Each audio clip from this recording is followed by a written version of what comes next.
సుమన్ టీవీలో మీ personal and business promotions కోసం కింది నెంబర్కి కాంటాక్ట్ చేయండి. అందరికీ నమస్కారం. నేను మీ సురేష్.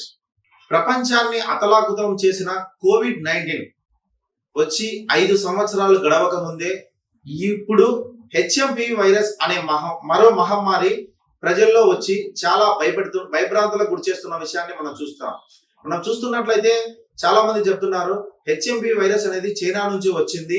ఈ రోజు బెంగళూరులో 3 కేసులు నమోదయ్యాయి. చిన్న పాపకు హెచ్ఎంపీవీ వైరస్ సోకింది అని మనం విన్నాం. మనం చాలా మంది హెచ్ఎంపీవీ వైరస్ గురించి ఎలా వస్తుంది, వాటి లక్షణాలు ఎలా ఉంటాయని తెలియక చాలా సందిగ్ధంలో ఉన్నారు. అటువంటి సందిగ్ధాన్ని తీర్చేందుకు కోవిడ్ లాంటి మహమ్మారిలో ఎంతో మంది ప్రాణాలను కాపాడి తన ప్రాణాలను సైతం లెక్క చేయకుండా వైద్య సేవలు అందించినటువంటి కడప జిల్లా ప్రొద్దుటూరు నియోజకవర్గం Harsha super speciality hospital doctor Kalva Vijaya Nagendra critical care physician గారి దగ్గర ఉన్నాము. ఆయన మాటల్లో హెచ్ఎంపీవీ వైరస్ గురించి ఆయన ఏం చెప్తారో, ఎటువంటి ప్రికాషన్స్ తీసుకోవాలని మనకు తెలియజేస్తారో మనం చూద్దాం. సుమన్ టీవీ ప్రేక్షకులకి నమస్కారం. నా పేరు Kalva Vijaya Nagendra, critical care physician, Harsha super speciality hospital. ఈ హెచ్ఎంపీవీ వైరస్ అంటే హ్యూమన్ మెటా న్యూమో వైరస్. ఇది కొత్తగా ఇప్పుడు సంచలనం సృష్టిస్తుంది చైనాలో. ఇప్పుడే ఈరోజు న్యూస్ పేపర్స్లో 2 కేసులు బెంగళూరులో నమోదైనాయని వచ్చింది. 8 నెలల బిడ్డకి. అది ఎక్కడికి ట్రావెలింగ్ లేని పాపకి వచ్చింది అనే దానికి ఇట్లా బయటపడింది. యాక్చువల్గా ఇది కొత్తగా వచ్చిన వైరస్ అని అందరూ చెప్తున్నారు. కానీ ఇప్పుడు హెచ్ఎంపీవీ వైరస్ చైనాలో బయటపడింది కాబట్టి ఇప్పుడు ప్రతి ఒక్కరికి జలుబు దగ్గు అని వచ్చేటివి. ఇది ఏమన్నా హెచ్ఎంపీవీ వైరస్ అని ఉందా అనే దాని ప్రకారంగా పరీక్షలు చేస్తూ హెచ్ఎంపీవీ వైరస్ అనే ఒక కొత్త వైరస్ వల్ల మనకి ఇప్పుడు మళ్ళీ జలుబు దగ్గు ఇవన్నీ వస్తా ఉన్నాయి అని చెప్తున్నారు. ఇది కొత్తగా వచ్చిన వైరస్ కాదు. ఇది మరో ఇన్ఫ్లుయెన్జా వైరస్ లాంటిదే, మరో కోవిడ్కి సంబంధించిన లాంటి వైరస్లే. ముఖ్యంగా ఇది వచ్చేది ఎవరికి అంటే రోగ నిరోధక శక్తి ప్రతి ఒక్కరికి ఉంటుంది. ఇమ్యూనిటీ అంటారు దాన్ని. ఆ ఇమ్యూనిటీ అనేది ఎవరికి తక్కువ ఉంటుందో వాళ్ళకి ఎక్కువగా వస్తుంది. ఎవరికి న్యాచురల్గా ఈ ఇమ్యూనిటీ అనేది తక్కువగా ఎవరికి ఉంటుంది అంటే పిల్లలకి ఉంటుంది, ఇంకోటి వృద్ధులకి ఉంటుంది. ఎక్స్ట్రీమ్స్ ఆఫ్ ఏజ్ అంటారు, వీళ్ళకి ఎక్కువగా వస్తుంది. సో మెయిన్గా మనము ఇక్కడ గమనించాల్సిన పరిస్థితి ఏంటంటే ఎవరికైనా వాళ్ళ రోగ నిరోధక శక్తి వల్ల వచ్చే సమస్యలు చాలా మందికి ఉంటాయి. వాళ్ళకందరికీ ఇది వచ్చే అవకాశం ఉంది. ఈ రోగ నిరోధక శక్తి అంటే ఏమిటి అంటే షుగర్ పేషెంట్స్ ఉన్న వాళ్ళకి ఎక్కువగా ఇన్ఫెక్షన్స్ వస్తాయి అంటారు. ఎందుకు అంటే వాళ్ళలో రోగ నిరోధక శక్తి తక్కువ ఉంటుంది అని అంటారు. ఇలాంటి పరిస్థితుల్లో ఈ ఓన్లీ చిన్నపిల్లలకి వృద్ధులకి మాత్రమే వస్తుంది అని చెప్పడానికి వీల్లేదు. ఎవరికైనా ఊపిరితిత్తుల సమస్య చిన్నప్పటి నుంచి ఉంది, ఎవరికైనా ఊపిరితిత్తుల సమస్య స్ట్రక్చరల్ గా అంటే ఊపిరితిత్తులు డ్యామేజ్ అయ్యి దాని కెపాసిటీస్ అవన్నీ తగ్గిన వాళ్ళకి, ఈజీగా ఇన్ఫెక్షన్స్ వచ్చే అవకాశం ఉన్న వాళ్ళకి, షుగర్ పేషెంట్స్ కి, వీళ్ళకందరికి కూడా మళ్ళీ సోకే అవకాశం ఉంది. ఎవరికి వీళ్ళల్లో కూడా ఎంత ఎక్కువగా ఎంత సీరియస్ గా కరోనా లాగా అంత సీరియస్ అవుతుందా అనేది ప్రస్తుతంకైతే ఇది ఎవరూ చెప్పలేరు. వెళ్ళంగా ఒక రోజులో ఎన్ని కేసులు బయటపడతాయి, ఆ ఎన్ని కేసులు ఎక్కువ సీరియస్ ఎంత అవుతాయి అనే దాన్ని బేరీజ్ వేసుకొని నెక్స్ట్ ఒక వారం 2 వారాల్లో మనకు దీనికి పూర్తి అవగాహన వస్తుంది. అంతేగాని ఇప్పట్లో మనము ప్రాణాంతకం కోవిడ్ లాగా అయిపోతుందని భయభ్రాంతులు గురి అవ్వాల్సిన పని లేదు. మరొకటి మనము జాగ్రత్తలు మాత్రం కంపల్సరీ తీసుకోవాలి. జాగ్రత్తలు తీసుకోవాలి. మాస్క్ కంపల్సరీ వేసుకోవడం అనేది మళ్ళీ మొదలు పెట్టాలి. ఒక చిన్న ₹2 మాస్క్తో మనము ఈ రోగాన్ని మనకు చేరకుండా కాపాడుకోవచ్చు. ఇంకోటి సోషల్ డిస్టెన్సింగ్. గుంపులుగా ఉండడము, పండగలు వచ్చాయని మనము గుడ్లకు అందరము కంపల్సరీ పోవాలా అనే కల్చర్ అనే దానికి ఈ మీటింగ్స్ ఈవెన్ గ్యాదరింగ్స్ కొంచెం అవాయిడ్ చేయడం అనేది ఇప్పట్లో చేసుకుంటే చాలా మంచిది. ఎందుకంటే prevention is better than cure.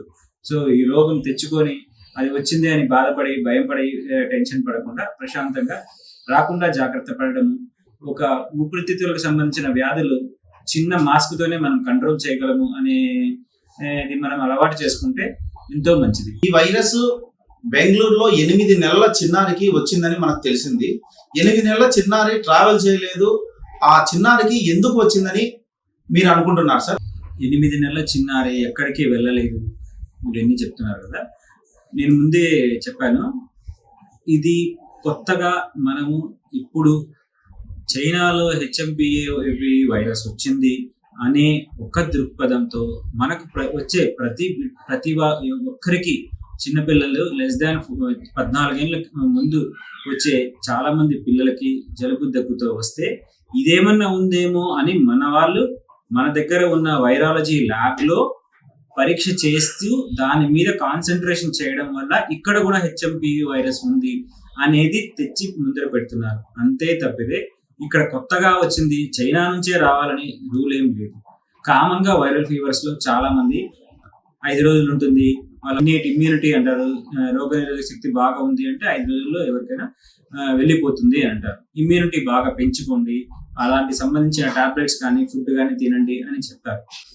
ఆ రకంగానే ఇప్పుడు ఒక చోట మనకి ముందుగానే ఒకసారి కోవిడ్ అనేది మనం ఒక మహమ్మారిని చూసాం కాబట్టి ఇప్పుడు ఈ హెచ్ఎంపివి వైరస్ చైనాలోనే ఉందా మన దగ్గర కూడా ఉందా అనే దాని వల్ల వైరాలజీ ల్యాబ్ లో అదే పనిగా ప్రతి ఒక్కరికి పరీక్షలు చేస్తా ఉంటే ఒకరికి ఇది బయటపడింది.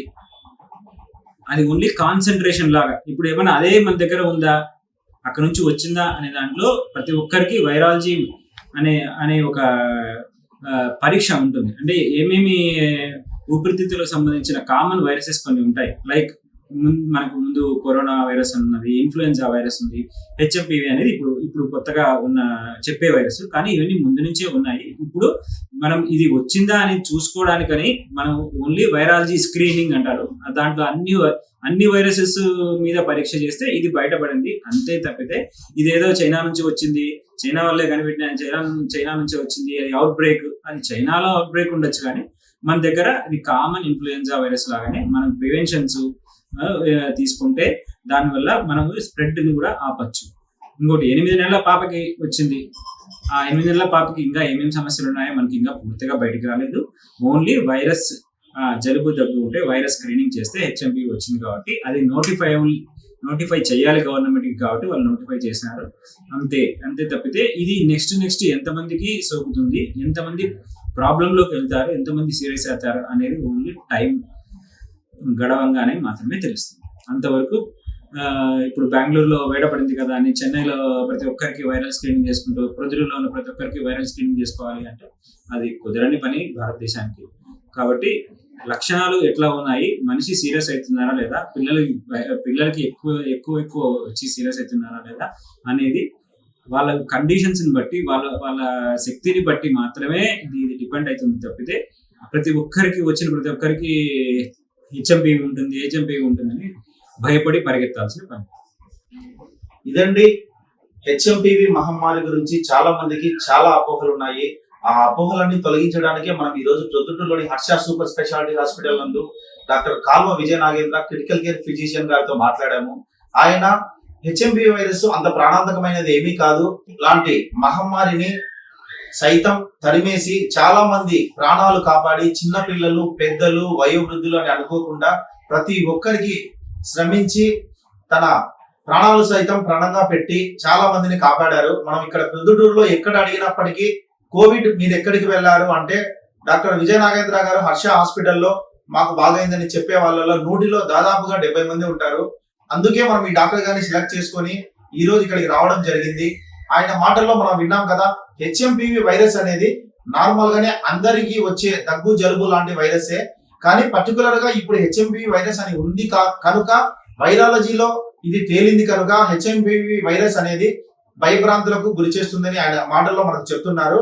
కానీ ఇక్కడ ఈయన ఏం చెప్తున్నారంటే హెచ్ఎంపివి వైరస్ ను ఎప్పుడైనా సరే మేము మా హాస్పిటల్ నందు ఎదుర్కొనేందుకు సిద్ధం అని ఈయన మనకు చెప్తున్నారండి.